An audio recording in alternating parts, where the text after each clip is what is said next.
Doctor और constable के साथ बनी घटना। दुर्गापुर शहर की रातें हमेशा शांत रहती थी। सड़कें जल्दी खाली हो जाती और हवा में एक अजीब सी ठंडक रहती, जो रात को और भी गहरा बना देती। उस रात भी वैसा ही सन्नाटा था। अस्पताल की पीली रोशनी खाली कमरों के बीच फैली थी। आज जैसे कई हफ्तों से कोई नई उम्मीद वहां दाखिल ही न हुई हो। रात के 11 बजे की ड्यूटी पर मौजूद था डॉक्टर आरव तिवारी। शहर का वो डॉक्टर जिसे लोग भगवान का दूसरा रूप कहते थे। शांत, समझदार और इंसानियत का प्रतीक। उधर पुलिस चौकी में ड्यूटी पर था कांस्टेबल कमलेश यादव। ईमानदारी उसके खून में थी। शहर वाले कहते थे कमलेश ऐसा है जो रिश्वत से पहले भूखा मरना पसंद करेगा। इतनी वफादारी अब कहाँ मिलती है। मगर किस्मत ने आज दोनों को एक ऐसी राह पर ला खड़ा करना था आज जिसमें इंसानियत की असली परीक्षा होने वाली थी। अस्पताल की शांति को अचानक एक जोरदार आवाज ने तोड़ा। एक सफेद कार तेजी से मुख्य गेट में घुसी। गाड़ी के ब्रेक लगे। दरवाजा खुला और 3 घबराए हुए आदमी बाहर निकले। उनके हड़बड़ाहट इतनी थी कि बिना किसी मदद के ही वे गाड़ी के पिछली सीट से एक महिला को घसीटते हुए ट्रेचर पर डालने लगे। महिला पूरी तरह खून से भीगी थी। उसकी सांसें टूटी आवाजों में अंदर बाहर हो रही थी। जैसे हर सांस उसकी अंतिम हो। डॉक्टर साहब, जल्दी जल्दी जल्दी देखिए, नहीं तो मर जाएगी, एक आदमी चीख रहा था। डॉक्टर आरव ने जैसे ही महिला को देखा उनके भीतर कोई चेतावनी सी जाग उठी। यह सामान्य एक्सीडेंट का मामला बिल्कुल नहीं था। पेट पर गहरी चीर ऐसी कि देखकर ही पता चले कि यह किसी धारदार चीज से हुआ है। लेकिन उसके साथ आए लोग कहानी गढ़े बैठे थे कि साहब, कार स्लिप हो गई, डिवाइडर से टकरा गई। महिला की मंद आवाज फूटी, मेरा बच्चा, और वह बेहोश। डॉक्टर के कदम वहीं रुक गए। यह सामान्य केस नहीं, यह बहुत बड़ा केस है। इलाज शुरू हुआ। खून रोकने का नाम ही नहीं ले रहा था। डॉक्टर ने तुरंत नर्स को ब्लड चढ़ाने को कहा और जैसे ही नाड़ी चेक की उनकी नजर महिला की कलाई पर गिरे या कागज पर पड़ी। वह खून से सना हुआ था। डॉक्टर ने उसे उठाया। उस पर लिखा था, अगर मैंने किसी को बताया तो ये मुझे मार डालेंगे। ये पढ़ते ही डॉक्टर की सांस अटक गई। अब शक नहीं, पक्का यकीन हो गया था कि यह कोई घरेलू झगड़ा नहीं बल्कि एक खतरनाक अपराध है। बिना देर किए उन्होंने पुलिस चौकी पर फोन मिलाया। रात के इस सन्नाटे में चौकी पर केवल एक ही व्यक्ति मौजूद था, कांस्टेबल कमलेश। फोन की दूसरी तरफ डॉक्टर की घबराई आवाज सुनते ही कमलेश बाइक लेकर अस्पताल की ओर निकल पड़े। अंधेरी सड़कों पर दौड़ती उनकी बाइक शहर के डर के बीच अकेली रोशनी जैसी लग रही थी। अस्पताल पहुंचते ही डॉक्टर ने उन्हें अंदर बुलाया और सब कुछ बताया। महिला की हालत, शरीर पर कट, धमकी वाली पर्ची और 3 पुरुषों का झूठा एक्सीडेंट वाला बयान। कमलेश की आंखों में एक ही पल में मामला साफ हो गया। यह सिर्फ हादसा नहीं था, यह जानबूझकर किया गया हमला था। बाहर उन तीनों से पूछताछ शुरू हुई। पहली ही बात में गड़बड़ी सामने आ गई। वे कह रहे थे कि महिला उनकी पत्नी है। लेकिन डॉक्टर ने पहले ही बताया था कि उसके शरीर पर वैसा कोई संकेत नहीं था, न सिंदूर, न कोई पति का नाम लिखा मंगलसूत्र। ऊपर से उसके हाथ में अभी भी ताजा राखी बंधी हुई थी, यानी वह कुछ समय पहले अपने किसी भाई या बहन के घर से लौट रही थी। जब कमलेश ने कार की जांच की तो वे पूरी तरह हैरान रह गए। गाड़ी पर एक्सीडेंट जैसा एक भी निशान नहीं था, ना खरोच, ना डेंट। यह साफ साबित कर रहा था कि और उनकी एक्सीडेंट वाली कहानी झूठ थी। अंदर डॉक्टर की लड़ाई अलग चल रही थी। महिला का रक्तचाप लगातार गिरता जा रहा था। डॉक्टर आरव के माथे पर पसीना था। मास्क के अंदर सांसें तेज थी। वो पूरी कोशिश कर रहे थे कि महिला और उसके गर्भ में पल रहे बच्चे दोनों को बचाया जाए।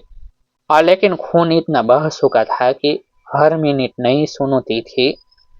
ऑपरेशन थिएटर में माहौल बहुत तनावपूर्ण था। बाहर कमलेश तीनों पुरुषों पर नजर रखे था। वे आपस में इशारे कर रहे थे, मानो भागने का मौका तलाश रहे हो। कमलेश ने उन्हें एक लाइन में बैठने और अपनी लाठी हाथ में लेने में जरा भी देर नहीं की। अंदर ऑपरेशन जारी था। लगभग 40 मिनट की जंग के बाद पहली बार उम्मीद की एक हल्की सी किरण सुनाई दी। एक नवजात की हल्की रोने की आवाज। डॉक्टर की आंखें नम हो गई। बच्चा सुरक्षित था, पर महिला अभी भी मौत और जिंदगी के बीच झूल रही थी। शरीर में खून बहुत कम था। मशीनें तेज धीमी हो रही थी। उधर बाहर अचानक अफरा तफरी मच गई। तीनों में से दो आरोपी अचानक कुर्सी से उछलकर भागने लगे। यह सब इतनी तेजी से हुआ कि किसी को समझ ही नहीं आया। अस्पताल का गेट अंधेरे में खोया हुआ था और सड़कें सुनसान। पर कमलेश पीछे हटने वालों में से नहीं था। वह अकेला था। लेकिन वह 3 कदम में कुर्सी पार कर अंधेरे में भाग रहे आरोपी के पीछे उतर पड़ा। बाइक नहीं, मदद नहीं, सिर्फ इंसाफ की आग। लगभग 200 मीटर दौड़ने के बाद आखिरकार उसने एक आरोपी को पीछे से पकड़ लिया और जमीन पर गिरा दिया। दूसरा और तीसरा आदमी अंधेरे में गायब हो चुके थे। लेकिन पकड़े गए आदमी के चेहरे पर डर साफ झलक रहा था। जैसे ही उसे चौकी में लाया गया, सख्त आवाज में पूछताछ शुरू हुई। थोड़ी देर में उसने रोते हुए सब उगल दिया।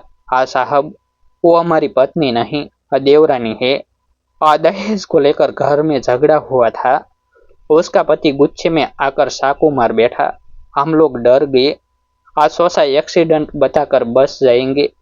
यह सुनकर डॉक्टर और कमलेश दोनों कुछ पल के लिए चुप रह गए।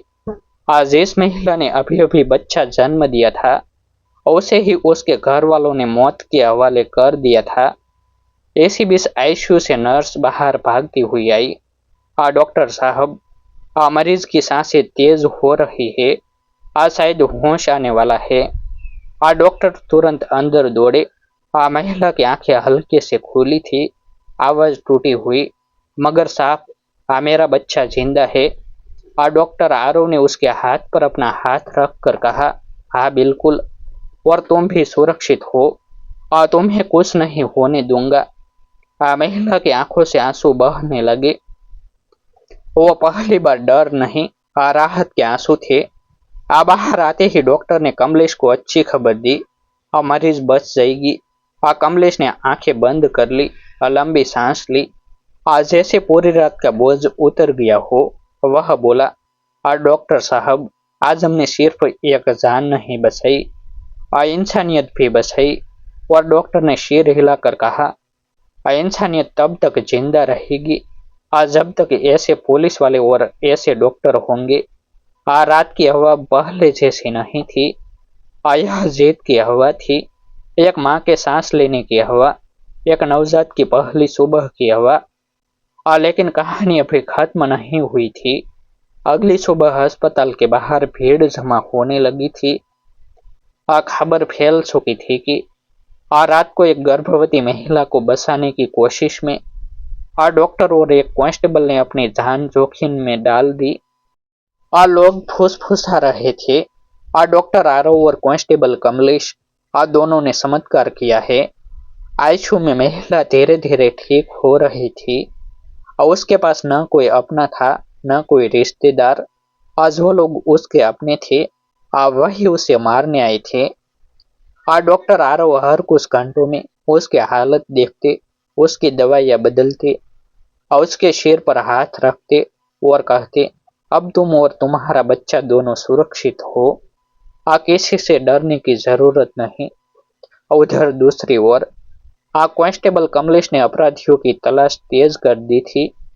आज जो दो आरोपी रात में भाग गए थे, वे ज्यादा दूर नहीं जा सके। शहर छोड़ने से पहले ही पुलिस ने उन्हें पकड़ लिया। सच सामने आ चुका था। दहेज, घरेलू झगड़ा और क्रूरता ने मिलकर एक गर्भवती महिला की जान लेने की कोशिश की थी। महिला का बयान अदालत में दर्ज किया गया। उसने कांपती आवाज में कहा, अगर डॉक्टर साहब और कमलेश जी उस रात नहीं होते तो आज मेरा बच्चा दुनिया को देख ही नहीं पाता। अदालत ने कठोर फैसला सुनाया। पति और देवर जो अपराध में शामिल थे, दोनों को लंबी सजा मिली। उस रात अपराध को एक्सीडेंट बताने की उनकी कोशिश कानून के सामने टिक नहीं सकी। महिला की हालत अब काफी बेहतर थी। डॉक्टर ने उसे पहली बार उसका बच्चा गोद में दिया। उसे जैसे दुनिया मिल गई हो। उसकी आंखों से बहते आंसू सिर्फ दर्द के नहीं, बल्कि नई जिंदगी के थे। वह बच्चे को सीने से चिपका कर बोली, तुम्हें जिंदा देखने के लिए दो लोग रात भर लड़ते रहे। एक डॉक्टर और एक पुलिस वाले ने हमें दूसरी जिंदगी दी है। कुछ दिन बाद अस्पताल प्रशासन ने डॉक्टर आरव और कांस्टेबल कमलेश को सम्मानित किया। लोगों ने ताली बजाई, खड़े होकर उनका स्वागत किया।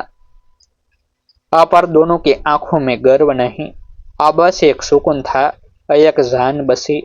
यही सबसे बड़ी जीत है। महिला को अस्पताल से छुट्टी मिली। तभी उसने डॉक्टर से आखिरी बात कही, मेरे बच्चे का नाम आप दोनों में से किसी एक के नाम पर रखूंगी। डॉक्टर मुस्कुराए और बोले, नाम कुछ भी रखो, पर उसे हमेशा सच और इंसानियत के रास्ते पर चलाना। उधर कांस्टेबल कमलेश ने बच्चे की तरफ देखा और धीमे से बोला, यह बच्चा बड़ा होकर दुनिया को बताएगा कि अन्याय क्या होता है। दुर्गापुर शहर की उस रात ने डॉक्टर और एक सिपाही को हीरा नहीं बनाया, बल्कि इंसानियत को फिर से जिंदा कर दिया। उस बच्चे की पहली रोने की आवाज ने दो जिंदगी बचाई, एक माँ की और एक समाज की सोच की। कहानी भले खत्म हो गई, पर उस रात बुझता हुआ एक शहर फिर से रोशन हो उठा। ऐसे ही नए नए वीडियो देखने के लिए हमारे YouTube चैनल सब्सक्राइब करें और वीडियो को लाइक करें। फिर मिलते हैं एक नई स्टोरी के साथ।